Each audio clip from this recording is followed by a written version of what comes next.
Bismillahirrahmanirrahim. Sampurasun. Assalamualaikum warahmatullahi wabarakatuh. Wilujeng patapang deui dina lawungan ayeuna dina pengajaran bahasa Sunda. Materi anu bade dipidangkeun nyaeta ngeunaan materi sajak. Tujuan pangajaranana hidup dipiharep mikawanoh naon anu disebut sajak teh, jenis-jenis sajak nu kumaha, sareng dipiharep mikawanoh kana unsur-unsur sajak. Naon ari sajak? Sajak nyaeta salah sahiji wanda puisi atawa wangun ugera nu teu pati kauger ku patokan wanguna. Sajak bisa diartikeun oge ungkapan perasaan hiji jalma naon nu karasa karampa dituliskeun dina hiji karya. Jadi naon anu katingali ku urang, kaalaman ku urang, karampa ku urang bisa dituliskeun dina hiji karya sajak. Mimiti gelarna sajak teh dina sastra Sunda dina kira-kira awal tahun 50-an. Ieu mimitina dipidangkeun dina majalah atawa dina surat kabar. Tah tidinya namanya diantologikeun atanapi diterbitkeun mangrupa buku kumpulan sajak. Jadi sajak teh sami oge sareng puisi. Wangun sajak.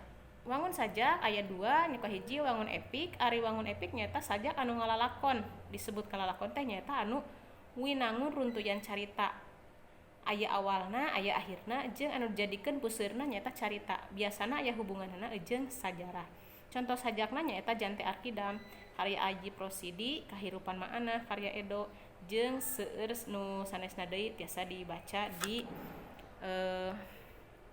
materina tiasa dibaca di internet, di buku atanapi di kumpulan sajak. Sajak anu kadua nyaeta sajak lirik. Ari sajak lirik mah sajak anu ngagambarkeun rasa panyajakna. Sajak lirik leuwih subjektif, kusabab subjektif jadi pangarangna leuwih loba subjektif jadi tim pangarangna.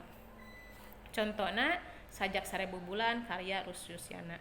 Jadi lamun sajak epik mah leuwih kanu caritana tokohna hubungan jeung sajarah biasana. Lamun sajak lirik mah kaayaan hiji si pangarang nah keur sedih keur bungah bisa dituliskeun dina eta hiji sajak. Unsur-unsur sajakna anu kahiji nyaeta imaji. Lamun imaji mah nya gambaran anu karasa kadenge atawa katenjo. Sanajan ngan ukur dina wangwangan dina hiji sajak. Nu kadua simbol atawa lambang. Maksudna nyaeta tayalian tinginjem harti tina hiji kecap pikeun ngantepkeun maksud. Jadi seueur kata-kata anu nyamuni. Anu katilu musikalitas atawa wirahma. Maksudna hiji tarekah supaya sajak teh aya wirahmana. Katingali abe-abena gitu nya. Susunan jeung temana 2 unsur anu kudu dipahing pisan ulah nepi ka papalingpang antara suasana jeung tema. Dina hiji sajak teh upama mun sajak temana pati atanapi maot, tangtu temana atanapi suasanana teu gumbira tapi sedih. Nu saterasna nyaeta tema. Dina sajak aya rupa-rupa tema, aya nu nulis ngeunaan ka kasih atanapi cinta, kanyaah, gumbira, pati, kasedihan eta temana. Gaya mah basa dina panjajak. Teu cukup ku nyebutkeun gaya basa dina harti umum. Nyaeta sabangsaning metafora, personifikasi, asosiasi jeung sajabana. Tapi gaya basa teh bakal kapangaruhan ku pangalaman panyajakna. Anu unsur saterasna nyaeta diksi. Aya hubunganna tadi jeung simbol, diksi, pilihan, kecap. Dina sajak rata-rata ngagunakeun kecap-kecap anu konotatif harti kiasan. Sok sanajan aya oge anu harti denotatif, harti sabenerna, tapi leuwih museur kana harti konotatif, harti kiasan anu nyamuni dina eta sajak. Ieu contoh sajakna, contoh sajak 1000 bulan karya Rusdiana. Tiasa dibaca di hiji peuting urang jalan-jalan duaan katilu bulan. Di hiji peuting urang jalan-jalan duaan 1000 bulan.